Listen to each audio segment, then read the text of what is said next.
राधे राधे। माघ मास के महात्म्य का 18वां अध्याय। श्री वशिष्ठ ऋषि कहने लगे कि हे राजन, मैंने दत्तात्रेय जी द्वारा कहा माघ मास का महात्म्य कहा। अब माघ मास के स्नान का फल सुनो। हे परंतप, माघ स्नान सब यज्ञों, व्रतों का और तपों का फल देने वाला है। माघ मास में स्नान करने वाले स्वयं तो स्वर्ग में जाते ही हैं, उनके माता और पिता दोनों के कुलों को भी स्वर्ग प्राप्त होता है। जो माघ मास में सूर्योदय के समय नदी आदि में स्नान करता है, उसके माता पिता के 7 कुलों की पीढ़ी स्वर्ग को प्राप्त होती है। माघ मास में स्नान करने वाले दुराचारी और कुकर्मी मनुष्य भी पापों से मुक्त हो जाते हैं, और इस मास में हरि का पूजन करने वाले पाप समुदाय से छुटकर भगवान के सदृश शरीर वाले हो जाते हैं। यदि कोई आलस से भी माघ मास में स्नान करता है, उसके भी सब पाप नष्ट हो जाते हैं। जैसे गंधर्व कन्याएं राजा के श्राप से भयंकर कल को भोगती हुई लोमश ऋषि के वचन से माघ में स्नान करने से पापों से छूट गई। यह वार्ता सुनकर राजा दिलीप विनय से पूछने लगे कि हे गुरुदेव, ये कन्याएं किसकी थी? उनको कब और कैसे श्राप मिला? उनके क्या नाम थे? ऋषि के वाक्य से कैसे श्राप मुक्त हुई और उन्होंने कहाँ पर स्नान किया? आप विस्तार पूर्वक सब कथा कहिए। वशिष्ठ जी कहने लगे, हे राजा, जैसे अरणी से स्वयं अग्नि उत्पन्न होती है, वैसे ही यह कथा धर्म और संतान उत्पन्न करती है। हे राजन, सुख संगीत नामक गंधर्व की कन्या का नाम विमोहिनी था। सुशीला तथा स्वर वेदी की सुंबरा, चंद्रकांत की सुतारा तथा सुप्रभा की कन्या चंद्रका, ये 5 सब समान आयु वाली थीं तथा चंद्रमा के समान कांति वाली और सुंदर थी। जैसे रात्रि के चंद्रमा शोभायमान होता है, वैसे ही पुष्प की कलियों के समान खिली हुई यह अप्सराएं थीं। ऊंचे पयोधर वाली पद्मिनी वैशाख मास की कामिनी यौवन दिखाती हुई, नवीन पत्तों वाली लता के सदृश गोरे रंग सोने के सदृश चमकती हुई और सोने के अलंकारों से सुशोभित, सुंदर वस्त्र धारण किए हुए, अनेक प्रकार के गाने और वीणा अथवा बांसुरी तथा दूसरे बाजे बजाने में प्रवीण और ताल, स्वर तथा नृत्य कला में निपुण थी। इस प्रकार वे कन्याएं क्रीड़ा करती हुई कुबेर के स्थान में विचरती थीं। एक समय कौतुकवश माघ मास में एक वन से दूसरे वन में विचरती हुई मंदिर के पुष्प तोड़कर सरोवर पर गौरी पूजा के लिए गईं। स्वच्छ जल के सरोवर में स्नान करके वस्त्र धारण कर मौन हो बालू मिट्टी की गौरी बनाकर चंदन कपूर कुमकुम सुंदर कमलों से उपचार सहित पूजन करके ये 5 कन्याएं ताल नृत्य करने लगी। फिर ऊंचे गांधार स्वर में सुंदर गीत गाने लगी। जब ये कन्याएं नाचने और गाने में लीन थी, तो उस समय अछोद नामक उत्तम तीर्थ में वेदनिधि नाम के मुनि के पुत्र अग्निप ऋषि स्नान को गए। वह युवा ऋषि सुंदर मुख, कमल सदृश समान नयन, विशाल छाती, सुंदर भुजाओं वाला दूसरे कामदेव के समान था। शिखा सहित दंड लिए, मृग चर्म ओढ़े, यज्ञोपवीत धारण किए हुए था। उसको देखकर 5 कन्याएं मुग्ध हो गईं और उसका रूप व यौवन देखकर कामदेव से पीड़ित हो, देखो देखो ऐसा कहती हुई उस ब्राह्मण के चित्त में कामदेव का डर उत्पन्न करने लगी और आपस में विचार करने लगी कि यह कौन है। रति रहित होने से कामदेव नहीं और एक होने से अश्विनी कुमार नहीं। यह कोई गंधर्व या किन्नर या कामरूप धारण कर कोई सिद्ध या किसी ऋषि का श्रेष्ठ पुत्र या मनुष्य है। कोई भी हो, ब्रह्मा जी ने इसको हमारे लिए बनाया है। जैसे पूर्व कर्म के प्रभाव से संपत्ति प्राप्त होती है, वैसे ही गौरी जी ने हम कुमारियों के लिए श्रेष्ठ वर दिया है। और आपस में यह तुम्हारा वर है या मेरा अथवा सबका, ऐसा कहने लगी। जिस समय उस ऋषि पुत्र ने अपनी मध्याह्न की क्रिया करके ऐसे वचन सुने, तो वह सोचने लगा कि यह तो बहुत बड़ी समस्या उत्पन्न हो गई। ब्रह्मा विष्णु महेश आदि देवता तथा बड़े योगीश्वर भी स्त्रियों के भ्रम जाल से मोहित हो गए हैं। इतने तीक्ष्ण बाणों से किसका मन रूपी हिरण घायल नहीं हो सकता? जब तक नीति और बुद्धि रहती है, तब तक पाप से भय रहता है। जब तक कि गंभीरता रहती है, यम विधि का पालन होता है। जब तक मनुष्य स्त्रियों के काम रूपी वानों में बींधा नहीं जाता। ये मुझे उत्तम और मुग्ध कर रही हैं। किन गुणों से धर्म की रक्षा हो सकती है? स्त्रियों के मांस, रक्त, मल, मूत्र से बने घृणित और अशुद्ध शरीर में कामी लोग ही सुंदरता की कल्पना करके रमन कर सकते हैं। शुद्ध बुद्ध वाले महात्माओं ने स्त्रियों के पास रहना कष्टकारक कहा है। स्त्रियों के मांस, रक्त, मल, मूत्र से बने घृणित और अशुद्ध शरीर में कामी लोग ही सुंदरता की कल्पना करके रमन कर सकते हैं। शुद्ध बुद्ध वाले महात्माओं ने स्त्रियों के पास रहना कष्टकारक कहा है। सो जब तक यह पास आए तब तक घर चले जाना चाहिए। अतः जब तक वह उसके पास आई, वह योग बल के द्वारा अंतर्ध्यान हो गया। ऋषिपुत्र के ऐसे अद्भुत कर्म देखकर वह चकित होकर डरी हुई चारों ओर देखने लगी और आपस में कहने लगी कि क्या यह इंद्रजाल था जो देखते देखते विलीन हो गया। और वह विरहा की अग्नि में जलने लगी और कहने लगी, हे कांत, तुम हमको छोड़कर कहाँ चले गए? क्या तुमको ब्रह्मा ने हमको विरह रूपी अग्नि में जलाने के लिए बनाया था? क्या तुम्हारा चित्त दया रहित है जो हमारा चित्त दुखाकर चले गए? क्या तुमको हमारा विश्वास नहीं? क्या तुम कोई मायावी हो? बिना किसी अपराध के हम लोगों पर क्यों क्रोध करते हो? तुम्हारे बिना हम नहीं जिएंगी। जहां पर आप गए हो हमें शीघ्र ले चलो, हमारा संताप हरो और हमें दर्शन दो। सज्जन लोग किसी का नाश नहीं देखते। इस प्रकार माघ मास के महात्म्य का 18वां अध्याय समाप्त हुआ। माघ मास के महात्म्य का 19वां अध्याय। वह पांचों कन्याएं इस प्रकार विलाप करती हुई बहुत देर प्रतीक्षा करके अपने घर लौटी। जब घर में आई तो माताओं ने कहा कि इतना विलंब तुमने क्यों कर दिया? तब कन्याओं ने कहा कि हम किन्नरों के साथ क्रीड़ा करती हुई सरोवर पर थी और कहने लगी कि आज हम थक गई हैं और जाकर लेट गई। वशिष्ठ जी कहते हैं कि इस प्रकार आशय को छुपाकर वह विरह की मारी पड़ गई। उन्होंने घर में आकर किसी प्रकार की क्रीड़ा नहीं की। वह रात्रि उनको एक युग के समान बीती।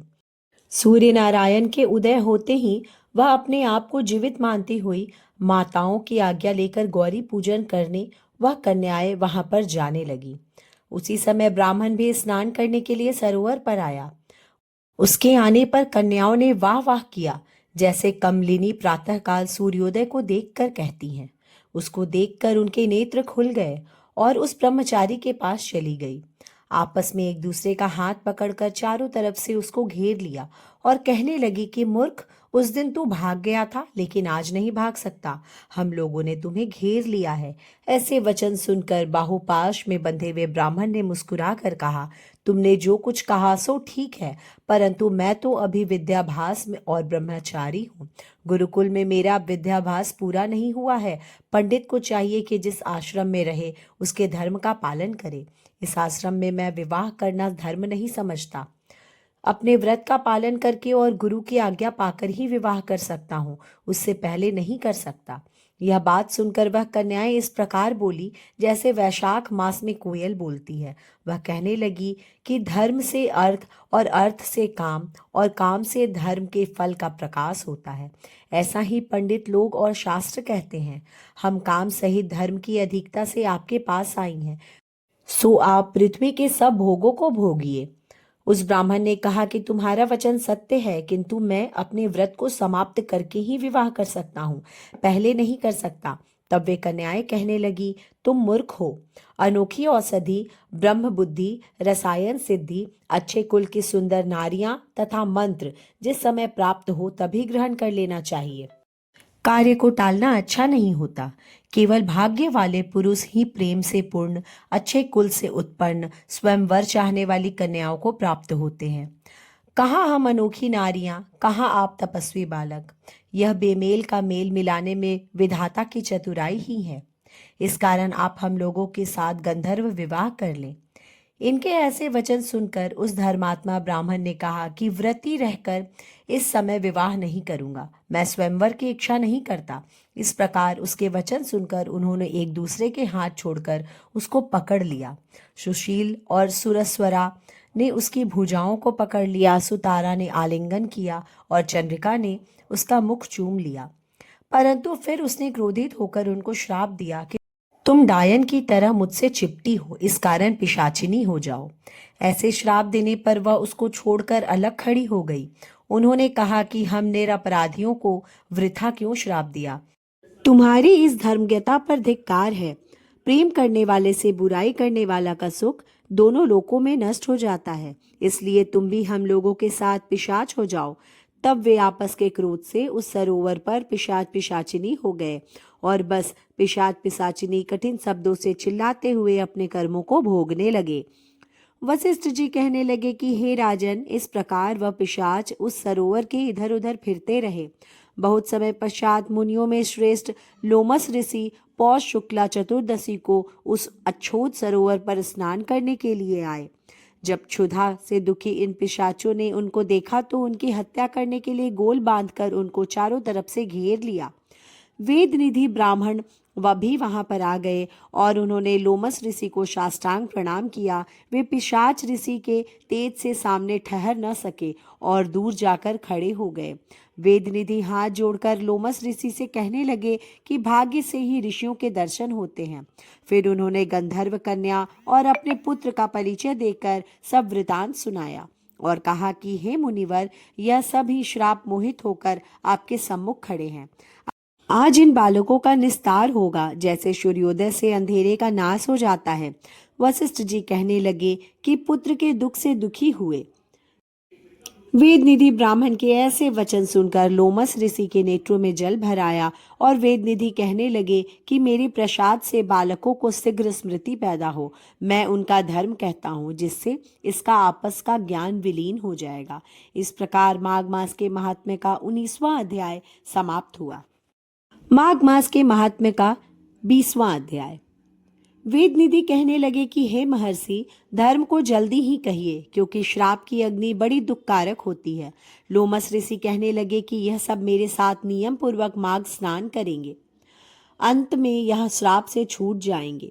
मेरा यह निश्चय है, शुभ तीर्थ में माघ स्नान करने से शाप का फल नष्ट हो जाता है। 7 जन्मों के पाप तथा इस जन्म के पाप माघ में तीर्थ स्थान पर स्नान करने से नष्ट हो जाते हैं। इस अछोद में स्नान करने से अवश्य ही मोक्ष की प्राप्ति होती है। राजसूय और अश्वमेघ यज्ञ से भी अधिक फल माघ मास स्नान से होता है।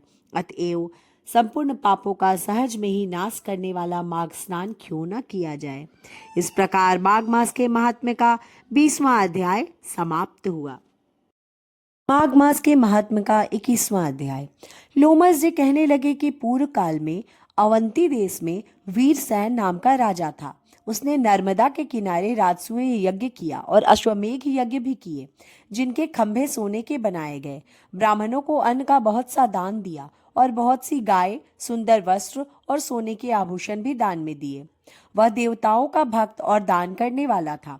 भद्रक नाम का एक ब्राह्मण, जो अत्यंत मूर्ख, कुलहीन, कृषि कार्य करने वाला, दुराचारी तथा अधर्मी था, वह भाई बंधुओं का त्यागा हुआ इधर उधर घूमता हुआ देव यात्रियों के साथ प्रयाग में आया और माघ में उनके साथ 3 दिन तक स्नान किया। वह 3 दिन में ही निष्पाप हो गया। फिर वह अपने घर चला गया। वह ब्राह्मण और राजा दोनों एक ही दिन मृत्यु को प्राप्त हुए। मैंने इन दोनों को बराबर इंद्रलोक में देखा। तेज, रूप, बल, स्त्री, वस्त्र और आभूषणों में दोनों समान थे। ऐसा देखकर उसके महात्म्य को कहा जाए। राजसूय यज्ञ करने वाला स्वर्ग का सुख भोग कर फिर भी जन्म लेता है, परंतु संगम में स्नान करने वाला जन्म मरण से रहित हो जाता है। गंगा और यमुना के संगम की हवा के स्पर्श से ही बहुत से दुख नष्ट हो जाते हैं। अधिक क्या कहें, और किसी भी तीर्थ में किए गए पाप माघ मास में प्रयाग में स्नान करने से नष्ट हो जाते हैं। मैं पिशाच मोचन नाम का एक पुराना इतिहास सुनाता हूँ। इस इतिहास को एक कन्याएं और तुम्हारा पुत्र भी सुने, उससे इनको स्मृति प्राप्त होगी। पुराने समय में देवधुति नाम का बड़ा गंभीर और वेदों का पारंगत एक वैष्णव ब्राह्मण था। उसने पिशाच को निर्मुक्त किया था। वेद निधि कहने लगे कि वह कहाँ का रहने वाला, किसका पुत्र, किस पिशाच को उसने निर्मुक्त किया। आप विस्तार पूर्वक यह सब कथा सुनाइए। लोमस ऋषि ने कहा, किल्पज्ञ से निकली हुई सुंदर सरस्वती के किनारे पर उसका स्थान था। जंगल के बीच में पुण्य जल वाली सरस्वती बहती थी। वन में अनेक प्रकार के पशु भी विचरते थे। उस ब्राह्मण के श्राप के भय से पवन भी बहुत सुंदर चलती थी और वन चैत्र रथ के समान था। उस जगह धर्मात्मा देवधुति रहता था। उसके पिता का नाम सुमित्र था और वह लक्ष्मी के वरदान से उत्पन्न हुआ था। वह सदैव आत्मा को स्थिर रखता, गर्मी में अपने नेत्र सूर्य की ओर रखता, वर्षा में खुली जगह पर तपस्या करता, हेमंत ऋतु में सारस्वत सरोवर में बैठता और त्रिकाल संध्या करता। जितेंद्रिय और सत्यवादी भी था। अपने आप गिरे हुए फल और पत्तियों का भोजन करता था। उसका शरीर सूख कर हड्डियां मात्र रह गई थी। इस प्रकार उसको तप करते हुए वहां पर 1000 वर्ष बीत गए। तप के प्रभाव से उसका शरीर अग्नि के समान प्रज्वलित था। विष्णु की प्रसन्नता से ही वह सब कर्म करता। दधीची ऋषि के वरदान से ही वह श्रेष्ठ वैष्णव हुआ था। एक समय उस ब्राह्मण ने वैशाख महीने की एकादशी को हरि की पूजा कर उनकी सुंदर स्तुति तथा विनती करी। उनकी विनती सुनकर भगवान उसी समय गरुड़ पर चढ़कर उसके पास आए। चतुर्भुज विशाल नेत्र, मेघ जैसा स्वरूप, भगवान को स्पष्ट देखकर प्रसन्नता के मारे उसकी आंखों में आंसू भर आए और कृत्य कृत्य होकर उसने भगवान को बारंबार प्रणाम किया। उसने अपने शरीर को भी याद न रखा और भगवान के ध्यान में लीन हो गया। तब भगवान ने कहा कि हे देवदूती, मैं जानता हूं कि तुम मेरे परम भक्त हो। मैं तुमसे अति प्रसन्न हूं। तुम वर मांगो। इस प्रकार भगवान के वचन सुनकर प्रेम के मारे लड़खड़ाती हुई वाणी में कहने लगा कि हे देवाधिदेव, अपनी माया से शरीर धारण करने वाले, आपका दर्शन देवताओं को भी दुर्लभ है। अब आपका दर्शन भी हो गया मुझको, और क्या चाहिए। मैं सदैव आपकी भक्ति में लगा रहूं। भगवान उसके वचन सुनकर कहने लगे कि ऐसा ही होगा। तुम्हारे तप में कोई बाधा नहीं पड़ेगी।